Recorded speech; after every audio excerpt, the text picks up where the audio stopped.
Yan na, ano pong lasa, madam? Masarap. Maalat ba? O sakto lang? Tama? Sakto lang. Sakto lang. Guys! Hello guys! Welcome back to my YouTube channel. Welcome back to my YouTube channel. Kung bago ko pa lang, huwag mo pong kalimutang i-like, i-share, and subscribe ang aking channel. And today's video guys, magluluto tayo ng sardinas. Gagawin nating special ang recipe na ito. Kaya sa mga nagtitipid dyan, pwede nyo pong gayahin ang recipe na ito. Ang simpleng sardinas, paano siya maging special, konti lang ang ingredients at patok na patok sa panlasa ng inyong pamilya. So panoorin nyo ito guys. Let's go!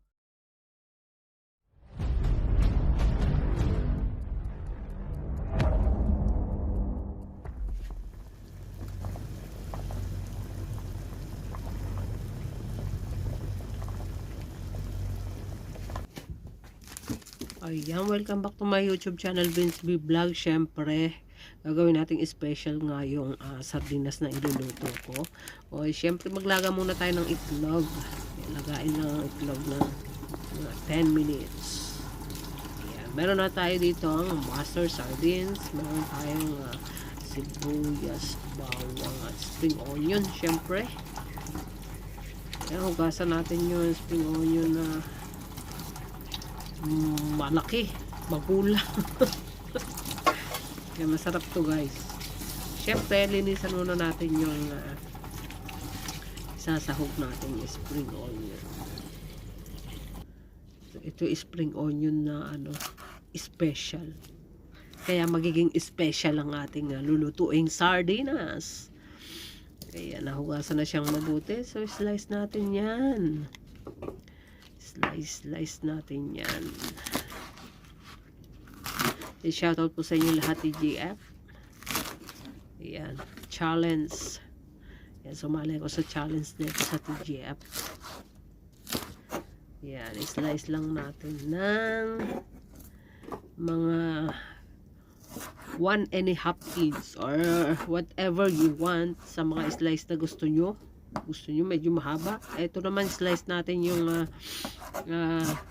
part na medyo matigas, yan pa slant, diba? At ang gagamitin kong sardines dito yung mustard sardines. Ito yung pinili ko guys, dalawa yan. Syempre meron tayo sibuyas, samahan na rin natin ng sibuyas para talagang malasa. And bawang. Ayan, slice natin. Ilang pirasong bawang. And syempre maglalagay din po ako ng ginger. 2 slice of ginger lang para maano yung lasa. Ayan ang mga ginamit natin mga ingredients. Talagang kasali yan sa herbal. Diba? Lagay tayo ng 2 slice of luya. So, ayan. Pinaprepare ko na yung mga gagamitin kong ingredients sa pagluluto. So, habang nilalagay itlog. So, ito na guys.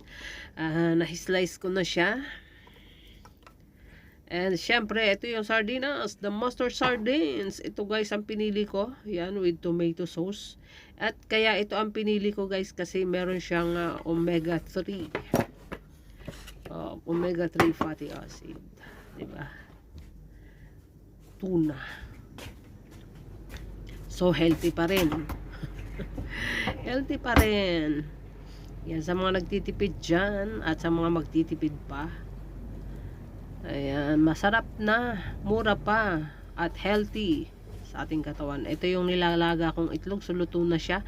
So madami yung nilaga ko kasi isinama ko na yung para sa aking papapakain. Siyempre, ang gagamitin natin ay olive oil. Ayan, konti lang ilagay natin oil. Konti lang. Kasi yung sardines, meron siyang omega 3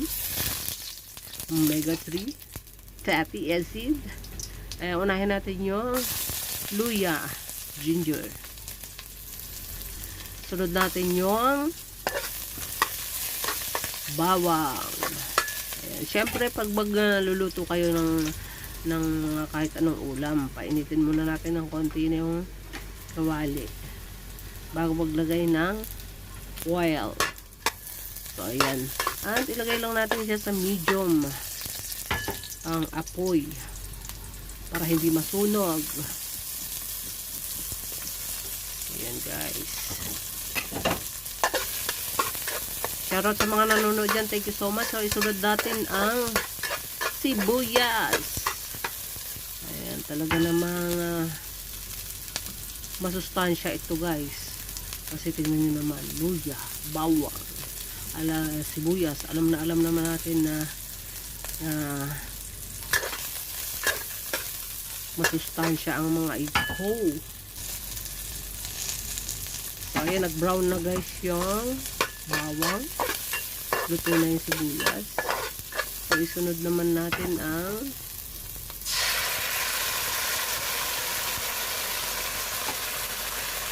haluin po natin. Then, isunod natin yung sardines. Huwag nyo, guys, lalakasan yung apoy, ha, para hindi masunog yung ating lulutuin. So, ayan.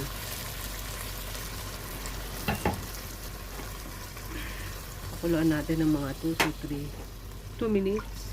Ganun. Ayan. Lagyan natin ng konting tubig. Konti lang. At hayaan natin kumulo ng mga 2 minutes.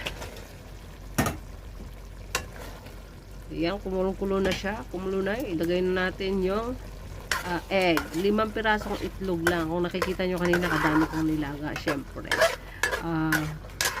Para sa akin yung iba doon. Nakakainin ko siya papak. Hindi lang pa. So, ayan. Okay. Nailagay na natin ang egg. So, pakuluan natin siya ng bahagya. Pakuluan natin ng bahagya. Mga 60 seconds lang. Then, ilagay natin yung sa spring onion, yung matigas na part. Yan muna unahin natin ilagay. Bago yung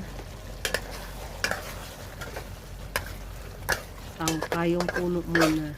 Kasi alam naman natin matigas yan para maluto siya kagad. Ayan. Halo-haluin natin ng konti.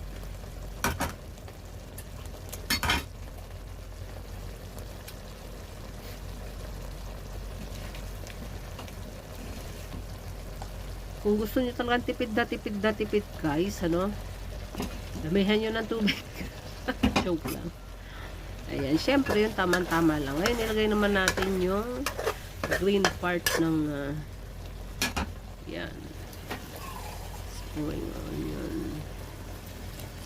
Ayan, haluin natin. Then, pakuluan po na natin. Mga 60 seconds. So, medyo dagdag tayo ng konting water para hindi sobrang tuyong-tuyo. Yan. Hindi nyo na kailangan takpan pa ito, guys, kasi spring onion mabilis lang siyang lutuin kasi yung egg nilaga na natin bago natin syempre ilagay dyan. Yan.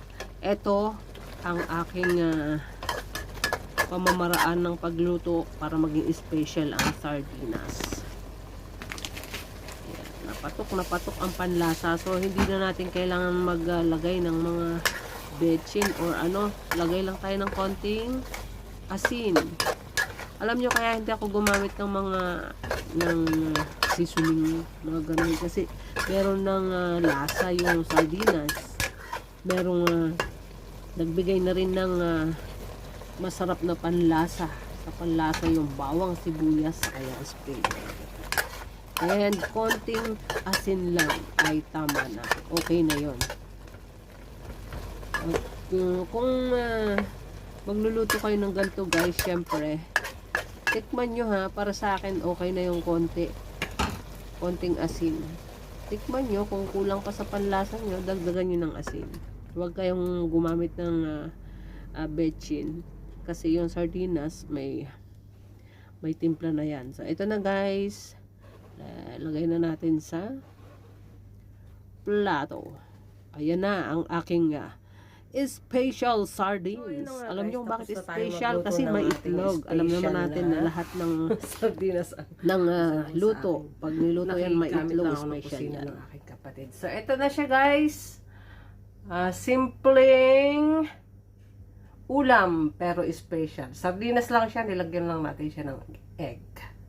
So ano pang hinihintay nyo guys? Please subscribe sa aking YouTube channel. So see you on my next recipe. Huwag kalimutan, shoutout po sa inyo lahat sa channel member in the house. This is Vince B Vlogs. Ang bonggang-bonggang boom boom boom boom. Hasta la vista, baby. Peace out. Maraming salamat sa iyong panonood. Huwag kalimutang mag-subscribe kay Vince B Vlog, ang bonggang-bonggang boom boom boom boom.